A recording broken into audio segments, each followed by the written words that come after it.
Focus करेंगे जितने भी चैप्टर्स आ रहे हैं और फिर सेक्शन डी की तरफ जाएंगे। पहले तो कोर चैप्टर्स को पकड़ेंगे जो इंपॉर्टेंट है, जिसमें वर्ड प्रॉब्लम्स है। तो question number 67 is like this, 2 chairs and 3 tables cost, so 2 tables, sorry 2 chairs है यहाँ पे, 2 chairs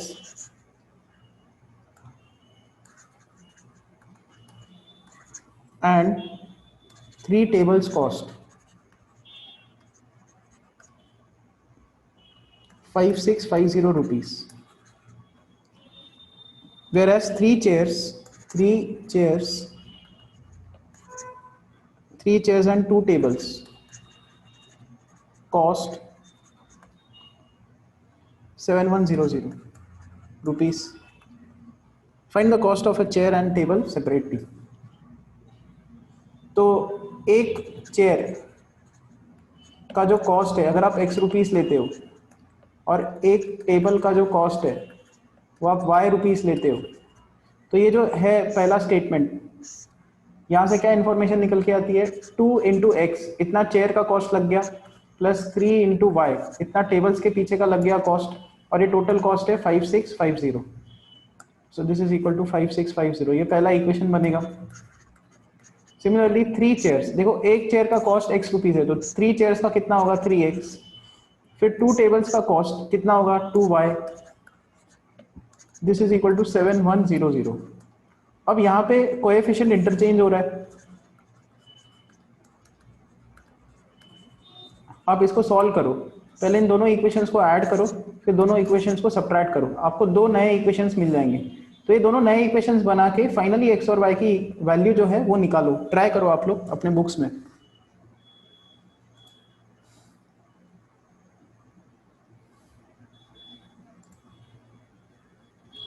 add these to,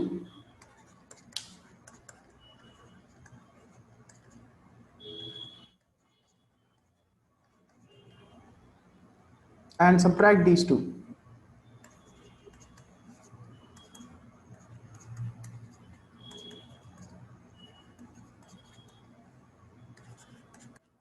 So x plus y की value 12750 upon 5 and x minus y की वैल्यू, ये कैलकुलेट करके x और y की value निकालो।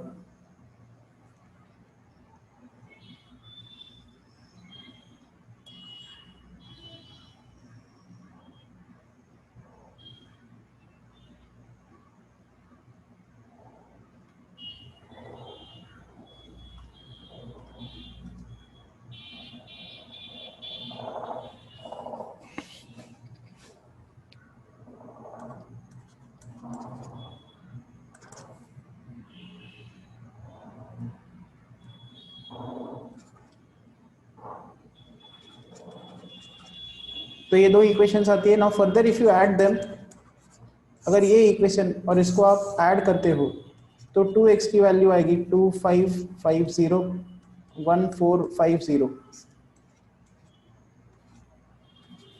तो इतना आता है, x का वैल्यू आएगा 2000, और अगर आप x का वैल्यू यहाँ पे सब्स्टिट्यूट करते हो तो y की वैल्यू आएगी 550 रुपीज। तो एक चेयर की जो कॉस्ट है वो 2000 आ रही है, एंड एक टेबल की जो कॉस्ट है वो 550 आ रही है।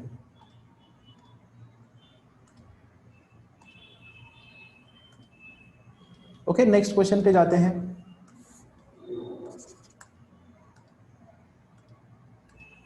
Question number 68, solve the following system of linear equations. So 227 upon x plus y minus 15 upon x minus y is equal to minus 2, 30 upon x plus y minus 1 upon x minus y is equal to 3। तो ऐसे sums में आपको क्या करना होता है, substitution करना होता है। 1 by x minus y, sorry 1 by x plus y is let's say capital X and 1 by x minus y is let's say capital Y। So ये जो पहला इक्वेशन है वो ऐसा हो जाएगा, this will become like this, 27 capital X minus 15 capital Y is minus 2। ये जो दूसरा इक्वेशन है ये ऐसा दिखेगा, 30 capital X minus capital Y is equal to 3। अब दोनों को सॉल्व करो,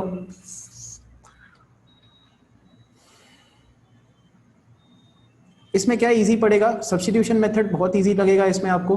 आप क्या करो, 30x minus 3 is equal to y, तो ये जो y की वैल्यू है वो यहाँ पे सब्स्टिट्यूट कर दो। So will have 27 capital X minus 15 capital Y हमने निकाला 30x minus 3 is equal to minus 2। यहाँ से सॉल्व करके x की वैल्यू निकालो और बताओ x कितना आता है। यहाँ पे एक और काम कर सकते हो, 3 से डिवाइड कर दो, तो 9x minus 5 into 30x minus 3, हमने 3 से डिवाइड कर दिया, सो माइनस 2/3 आ जाएगा।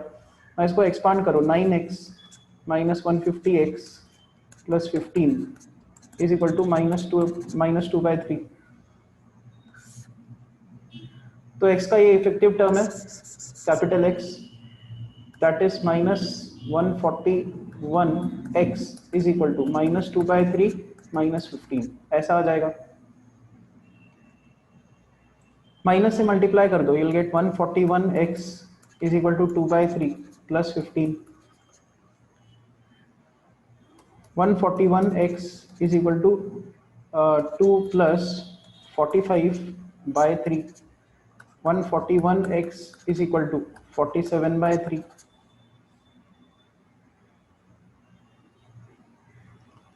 अब 47 इंटू 3 141 आता है, तो 47 और फिर यहाँ पे ये 141 डिविजिबल है, तो यहाँ से मिलेगा हमको 3 capital X is equal to 1/3, तो कैपिटल X की value 1/9।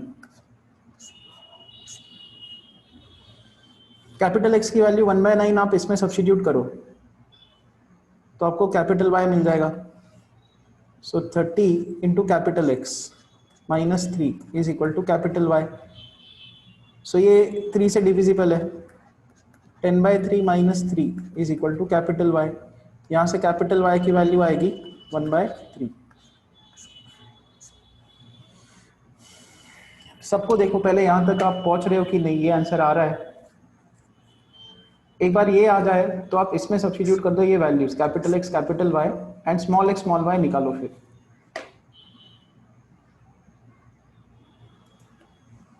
Capital X is 1/9, capital Y is 1/3, 1 by small x plus y is capital X, 1 by small x minus y is capital Y।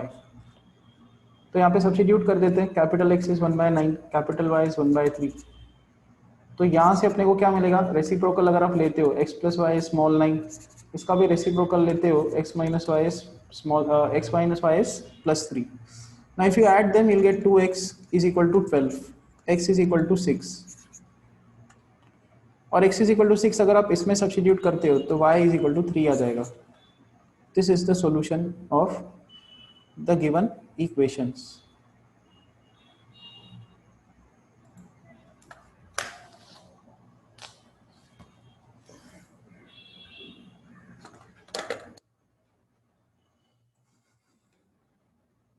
Okay, next sum is question number 69। आप भी अपने सामने book रखा करो, साथ में आप क्वेश्चंस पढ़ा करो। सो 10 students of class 10 took part in value based quiz if the number of boys is 4 less than the number of girls। पहला स्टेटमेंट दिया है number of boys is 4 less than girls, तो गर्ल्स का जो भी number है minus boy का जो नंबर है that is 4, number of boys 4 less है देन गर्ल्स, तो इक्वेशन ऐसे इसकी फॉर्म होगी। सेकेंड स्टेटमेंट देखते हैं क्या दिया है, represent the situation algebraically and graphically.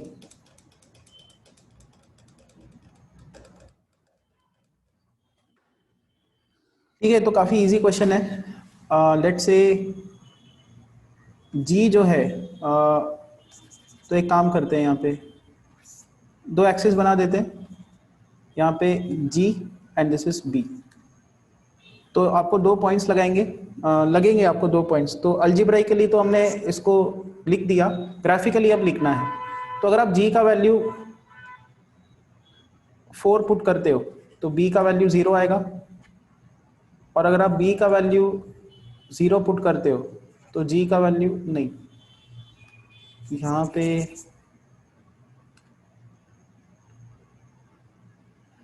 कुछ और पुट करके देखते हैं। G if it is 0, B is -4।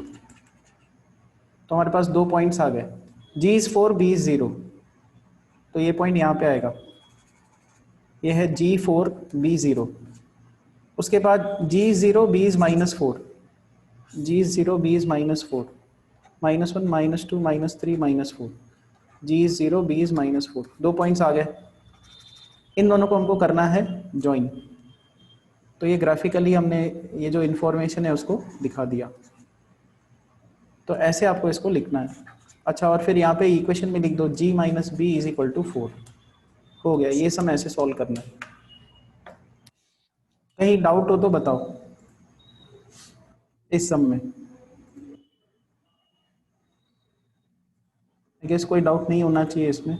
कहीं पे भी आपको इश्यूज हो तो आप तुरंत चैट बॉक्स में लिख के बता देना। नेक्स्ट क्वेश्चन पे जाते हैं, question number 70। Solve graphically the pair of equations, find the ratio of the areas of two triangles formed by the lines representing these equations with x and y axis. ठीक है, तो 2x + y is equal to 6 बोला है, 2x - y + 2 is equal to 0 बोला गया है। Now in दोनों को प्लॉट करना है हमको। x का वैल्यू 0 पुट किया, y 6, y का वैल्यू 0 पुट किया, x का वैल्यू 3, x का वैल्यू 0 पुट करो, y का वैल्यू 2, y का वैल्यू 0 पुट करो, x का वैल्यू -1। तो हम लोग इसको प्लॉट करेंगे। अब पहले इस डेटा को प्लॉट करते हैं। x इज 3, y 0, यहाँ पे पॉइंट आएगा। उसके बाद इसको प्लॉट करते हैं, x इज 0, y 6, 1 2 3 4 5 6, और इन दोनों को ज्वाइन कर देते हैं।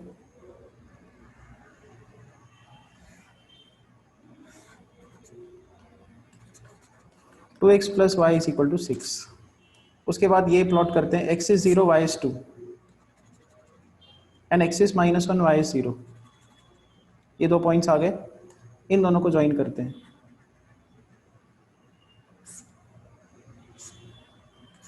और यहाँ पे भी इक्वेशन लिख देते हैं, 2x - y + 2 is equal to 0।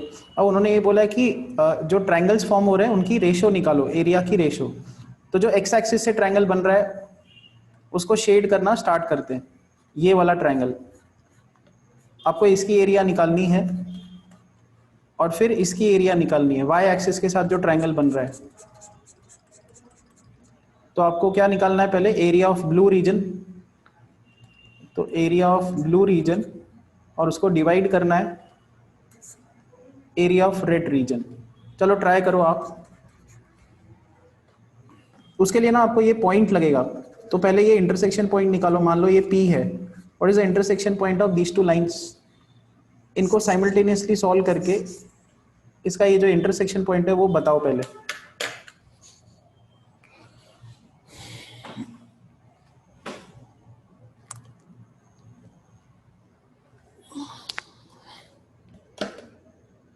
Simple है काफी, इन दोनों को ऐड करो, दोनों इक्वेशंस को।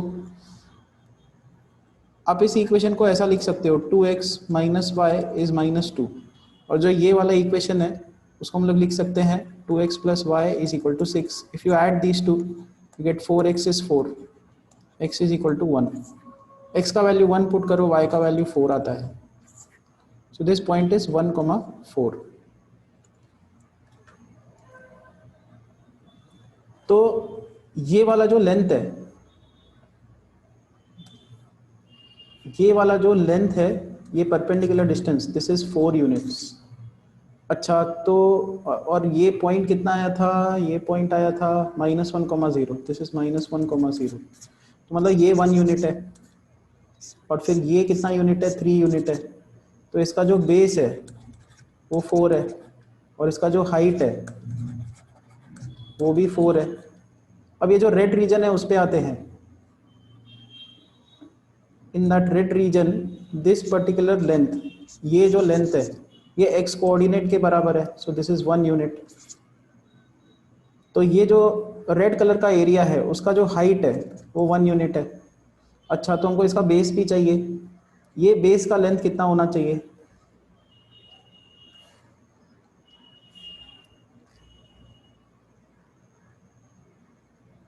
बता सकते हैं ये रेड कलर का जो एरिया का बेस है वो कितना है? ऑब्जर्व करो कि ये लेंथ कितना है, ये टोटल लेंथ, ये टोटल 2 है, यहाँ पे 1 था, यहाँ पे 2 है। सो अगर आप ध्यान से देखो तो यहाँ से लेकर ये टोटल लेंथ 6 है, क्योंकि इसके कोऑर्डिनेट 0,6 है, ये 6 है।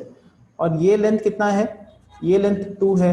तो ये जो रेड कलर का जो बेस है ये कितना होना चाहिए? 6 - 2 दैट इज 4।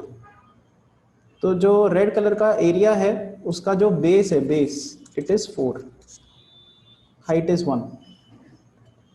तो हमने क्या किया, इंडिविजुअली ट्रायंगल का बेस एंड हाइट हमने निकाल दिया। तो अब रेशो निकालते हैं।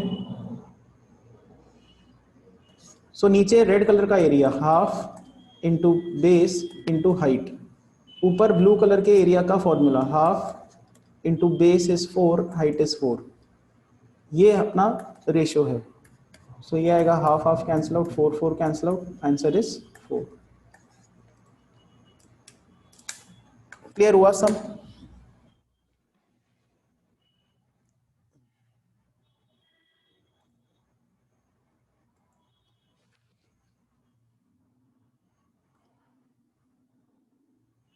Okay, next sum, question number 71। Determine algebraically the vertices of the triangle form. अब ये रिपीटेटिव सम्स हो रहे हैं, वर्टिसेस निकालने के लिए साइमल्टेनियसली सॉल्व करना होता है। तो 71 मैं नहीं करता, आप ट्राई करके देखना है, इश्यूज आते तो मुझे बताना होगा। Directly will come to 72 question number. Find the point of intersection of the lines. तो दो लाइंस दी हुई है, उसका पॉइंट ऑफ इंटरसेक्शन निकालना है।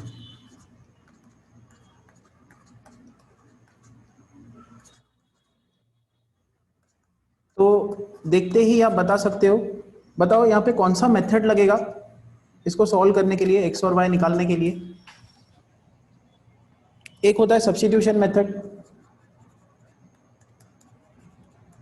एक होता है एलिमिनेशन मेथड, और एक होता है क्रॉस मल्टीप्लिकेशन मेथड।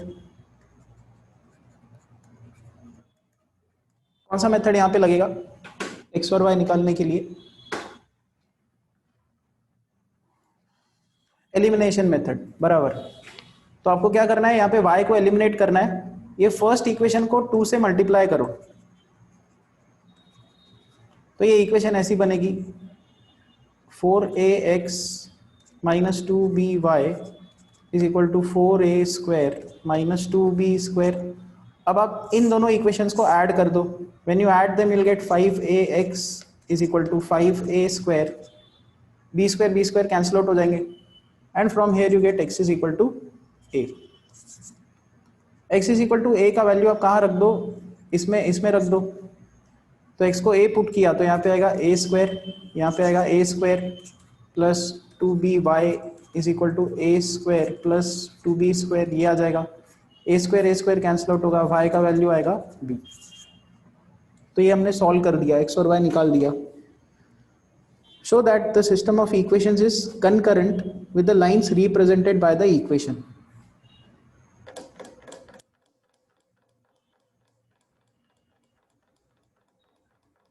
अच्छा, तो इसका मीनिंग क्या है देखो, एक लाइन, अच्छा दो लाइंस हमको दी हुई थी, 2ax - by is equal to 2a² - b²। फिर एक और लाइन हमको दी हुई थी ax plus 2by is equal to a² plus 2b²। हमने क्या किया, इन दोनों लाइंस का पॉइंट ऑफ इंटरसेक्शन निकाला। x का वैल्यू आया a एंड y का वैल्यू आया b। ये रहा x का वैल्यू है, y का value b।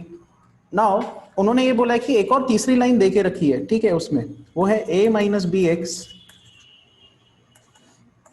a plus by is equal to a² plus b²। और उन्होंने बोला कि ये जो तीसरी लाइन है ये प्रूव करो कि ये कनकरेंट है इनके साथ। अच्छा, कनकरेंट मतलब ये इनके पॉइंट ऑफ इंटरसेक्शन से जाती है, ये प्रूव करो। तो आपको सिंपली क्या करना है, ये पॉइंट उठा के इसमें सब्स्टिट्यूट करके दिखाना है कि ये इसको सेटिस्फाई करेगा, क्योंकि अगर ये पॉइंट इसको सेटिस्फाई कर रहा है तो मतलब ये लाइन भी इनके पॉइंट ऑफ इंटरसेक्शन से जाएगी। बस यही करना है। LHS में हम लोग x को a और y को b पुटअप करेंगे। तो x को a पुटअप किया तो यहाँ पे आएगा a minus b into a plus a plus b into b. So that is a square minus ab plus ab plus b square minus ab plus ab cancels out and you get a square plus b square which is nothing but RHS. तो LHS में x को a, y को b put करने पे RHS मिल रहा है। इसका मतलब ये लाइन भी a, b से जाती है। मतलब तीनों के तीनों लाइंस क्या है, all three are concurrent। concurrent मतलब एक ही पॉइंट से जाने वाले लाइंस। क्लियर हुआ ये सम? कंकरेंट का मीनिंग क्लियर हुआ और कैसे प्रूव किया गया है?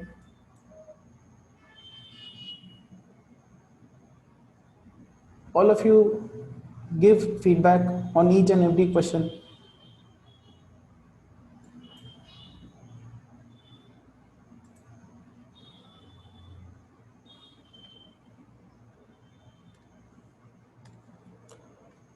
तो 1 मिनट में सेशन एंड हो जाएगा, आपको फिर से लॉगिन करना है। हम लोग और कुछ देर कंटिन्यू करेंगे लेक्चर, और इसके कुछ जो सम्स है वो लेने वाले हैं आज हम। सो मोस्टली ट्राई करेंगे कि जितने भी सम्स है 78 तक वो हो जाए। नेक्स्ट क्वेश्चन पे आते हैं, that is question number 73। The angles of cyclic quadrilateral ABCD are, find x and y and find values of the 4 angles. अच्छा, मैं ये सेशन यहीं पे स्टॉप करता हूँ, 73 से कंटिन्यू करेंगे। फिर से लॉगिन करो वही डिटेल्स यूज करके।